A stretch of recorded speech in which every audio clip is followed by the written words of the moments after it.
Good evening from here in London. So we're just in the closing bell on Wall Street, and we did see equities finish in negative territory for the day. The three major indices down around 0.8%. So we did see a bit of selling off today. This was largely a risk-adverse move as traders don't want to carry positions heading into the weekend. So looking back on the day, earlier in the session we did see some positive EU economic data in terms of their GDP, so these coming in above consensus estimates. We also had the US data with the University of Michigan consumer confidence coming in much higher than we expected.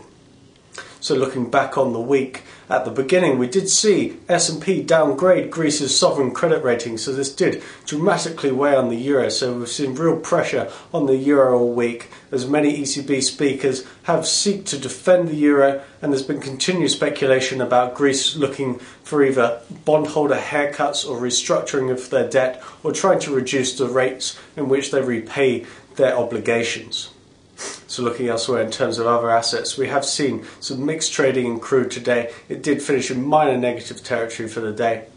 So back on the week for crude, it has been very volatile. We did see a very large sell-off on Wednesday after the CME did raise the margin requirements for the energy complexes. So this also did weigh on the other precious metals as well. So this week we have seen the US dollar gain in strength as people look for those safe haven plays. We also saw the Swissy and the yen strengthen as well. On Tuesday we had the Swiss CPI data. This did come out slightly weak, so this did see a bit of Swissy weakness. So Swissy hasn't been the strongest of the safe haven currencies today, but it's certainly seen a bit more bidding than the euro. So on Wednesday we had the Bank of England inflation report. This did come in much more hawkish than traders had been anticipating. This did give a bid to cable of around 150 pips, much higher there. So in terms of other US data, we had their advanced retail sales come out yesterday, so these came in broadly in line.